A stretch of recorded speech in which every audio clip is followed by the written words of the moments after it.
Our next guest is a highly regarded indie filmmaker. His name's Sean Baker, and he's directed critically acclaimed movies like Starlet and Prince of Broadway.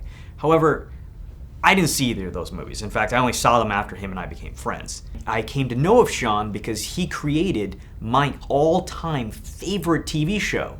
It's called Warren the Ape. It played on MTV for a season and got literally no marketing, which blew my mind. If you and I start becoming friends, I bring you over to my place and I start showing you Warren the Ape. If you don't like Warren the Ape, you and I do not continue our friendship. Warren the Ape, by the way, is about an alcoholic puppet going through rehab and trying to relaunch his acting career. Sean and I are currently working on a puppet-themed gangster movie, set in a world where humans and puppets coexist. Today, Sean is going to talk about how he would remake one of my all-time favorite films, Walter Hill's The Warriors. I'm Sean Baker, and this is my reimagining of The Warriors. Not a reboot, not a remake, a reimagining. Set in 2014 in Detroit. I think I saw The Warriors for the first time on HBO back when I was 9 years old. And it was this scary vision. I grew up on it and always thought that that's what New York was, only like 15 minutes away. I grew up right outside of Manhattan, 20 minutes out. So I always thought that's what my father is going into every day, into that world. And found out that that wasn't exactly the truth. But it's a fun film, it's a rambunctious film, it's a colorful film. Walter Hill had such a unique visual style for the time. It just stuck with me. And I knew already at that age I wanted to be a filmmaker. In late high school, I actually read the novel and realized how different the film is from the novel. And the novel is brilliant. It always struck me as something that could have been made in a very different way. You know, I had the poster on my wall, I had not only the poster, but the original artwork with all the gangs laid out in that panoramic view. Years later, I bought the actual Warriors vest. I want to start by saying I never saw myself making a remake. I like remakes. I think they're fine because they shed light on the original films. I never really saw myself making a remake unless it was something completely different, a completely different take on the subject matter. Pablo Larraín is remaking Scarface, and he's the one person I think is actually ideal. Walter Hill's film is brilliant. It's the type of film that is timeless. People talk about it today. There are those images from the film that just are seared in everybody's brain, and the filmmaking qualities of that original film has just stuck with me. It's one of my favorites. The Warriors is conducive to a remake because the source material is actually so different from the 1979 version of the film. Many people think that The Warriors is actually based on Homer's The Odyssey, but actually it's based on Xenophon's Anabasis. And it's about the remainder of the 10,000 mercenaries, Greek mercenaries, making their way back to Athens. The source material, the novel by Saul Ulrich, the themes in that novel can be completely updated and applied to present-day Detroit. What I would like to see happen is actually an adaptation of the book, and going back to the book and going back to all the themes that Saul Ulrich wrote about. We would use that exact structure and apply it to the gangland of present-day Detroit. Working, of course, from north to south, trying to get back to, South Detroit, having to make their way through those dangerous neighborhoods. The Warriors, the gang, was actually African American and Hispanic, keeping it real for the time, and that's what I would like to do as well. According to some interviews with Walter Hill, actually he wanted to make the gang African American, but Paramount enforced that some of the gang members were white. I would like to go back to how it was originally envisioned. For example, in The Warriors, in the movie The Warriors, the gang was actually pretty peaceful. If you think about it, they never really directly killed anybody or started, they were just trying to get home. In the novel, they're badasses, and they're actually, they beat up a innocent bystander. There's actually a gang rape at one point. I want to get back to that and show that gritty realism. The original book is still extremely moving because we get to identify with these young boys. They're basically boys. They're scared boys, and you really connect with them. Now, Walter Hill got that. He got that. You definitely connected with those guys, and you felt for them. You felt for the survivors who made it back to Coney Island. And I want to do the same thing, but I want to do it based in today's world with today's problems. Walter Hill's film is a fantasy. There won't be any of that, or at least I don't want that to be. This reboot is all about keeping it real. There's a lot of tragedy that's going on. The state of Detroit right now is quite tragic. I don't want to sugarcoat that, and I don't want to make light of it or glamorize it. That's important. So that's why it can't be a fantasy comic book version of this. There's so many die-hard fans out there who would probably want to kill me for saying this, but I don't want to do what Walter Hill did with it. Even though I love what he did it already. He made that comic book take. I don't want to strip away that cinematic quality that the original had. I want to keep that. I think that the film deserves that. I don't want to go like GoPro and security cam stuff. No, I want to keep it cinematic, using a lot of the gritty nature of the novel and bringing that back to it. So in terms of the style of this film, when I say docu-style, I don't mean found footage, I don't mean Blair Witch Project, I mean something along the lines of the Captain Phillips or the Bourne series. Something that's cinematic, but something that really feels street level. Other examples include Friday Night Lights, Peter Berg's last couple of films like Lone Survivor, the style of The Wire, something that feels like we're capturing real life, but still in a cinematic way. I would like to do that with this film. The films that I've made up to this point, in order to really base them in reality, I employ handheld camera, and asking a lot of my actors to improvise really brings in that authenticity to their performances. A polished script, but hopefully these actors will have the ability to improvise off of that, put some of the dialogue into their own words. I like to combine actors with non-professionals or first-timers.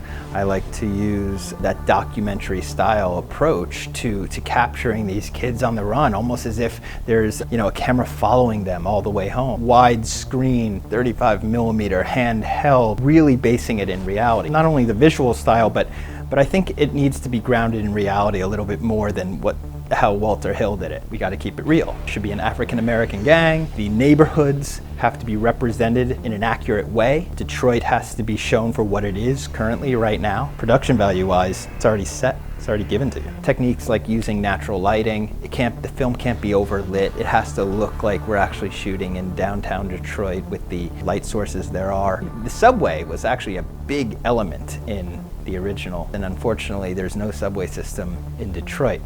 We'd have to figure out how to bring another moving visual element.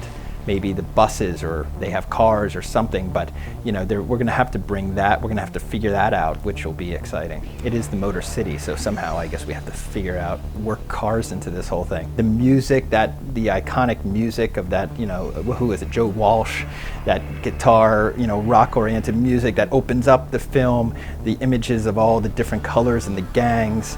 That stuff, unfortunately, just won't work in this version. I want this version to stand on its own and bring something totally different and be iconic at its own way. According to Saul Yorick, and in an interview he had with WNYC when the original film was released, Detroit actually tried to ban the film from screening in the city, which is all the more reason why I want the New Warriors to be set in Detroit. What I would like to do in terms of the looks of the gangs, I want to keep this based in reality, so there's really going to be subtleties in the way that we show different gangs. All the gangs looked very different in the original Warriors. They all had their own vests, their own colors. Some wore makeup, headbands, bandanas, etc. I want to keep this reality based, and even though I love the Baseball Furies, in which, there are actually uniforms and costumes and makeup, that won't exist, because that doesn't exist in Detroit right now. The reason actually that the baseball furies was even in the original Warriors, supposedly, is that Walter Hill was a big fan of Kiss. I love the baseball furies. Love them. It's such an iconic image, having them running down the street, chasing them towards the East River Park.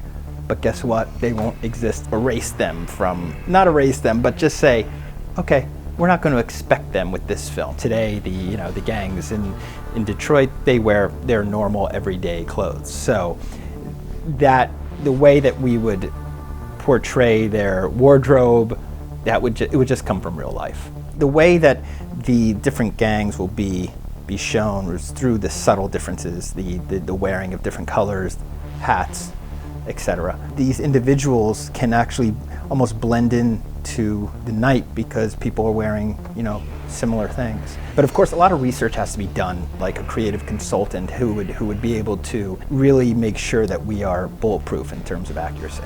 Because it is dealing with serious subject matter, the crime in Detroit right now it's something that can't just be glossed over. It can't be sugar-coated. This reboot of the Warriors would have to, we have to stay accurate with this. 100%, accurately depict the current gang life in present-day Detroit. The film would still begin with a Cyrus-like character trying to unite the gangs. And I see it as a way of this guy having this vision of taking back Detroit. That would be the launching point. In terms of the actual plot and the plot structure, it would stay pretty true and pretty close to the way Walter Hill's film laid it out. Little details changed here and there. For example, there's one element that could be brought to this that didn't exist in the novel or the '79 film, and that's the presence of the Detroit's gang squad right now. The Detroit Police Department has a gang squad that become a whole other element in which they have to run from. So they're not only running from, every other gang member after they try to get back home, but they're also have to deal with the gang squad trying to nail them as well. I really encourage people to read Stull Urich's novel of the Warriors. It's very different from Walter Hill's film.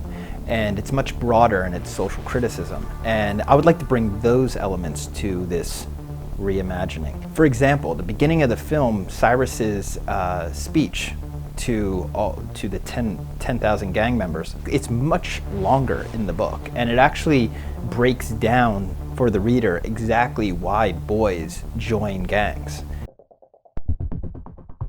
You could go many ways with the casting. The best approach would be to bring a lot of unknowns, because I want this film to have a docu-style, reality-based approach to it. There shouldn't be a lot of recognizable faces and a lot of recognizable names. Now that doesn't mean we can't do it in a bankable way. I would like to cast mostly from the hip-hop world, people who have hip-hop artists who have huge followings, but people that we don't exactly think of as actors. I think what would be very cool would be to cast from a lot of famous Detroit hip-hop icons. For the Cyrus character, we could get somebody like Royce the 5'9". He's a big rapper right now. He has street cred. Somebody like him, he's already seen as the king there. Let's make him the king. Let's make him Cyrus. Open up the film with him. What's wonderful about the story is that there's not just one protagonist. There's not just one hero. It's that group hero. You have 5 different leads. The 20-year-old actors right now would jump at this because they grew up with the Warriors and they know the Warriors. A lot of gamers know the Warriors from just the video game. So it wouldn't be hard to cast this film. What made the original group so dynamic was the fact that they had all these different personalities and these different looks. That's something I would need to apply to this version as well. How people play with one another, play off one another. Social networking would be a big part of this. I heard this quote where it's what's the use of being in a street gang unless somebody knows about it? And so now they're using social networking to get the images out there. Look at World Star Hip Hop, etc.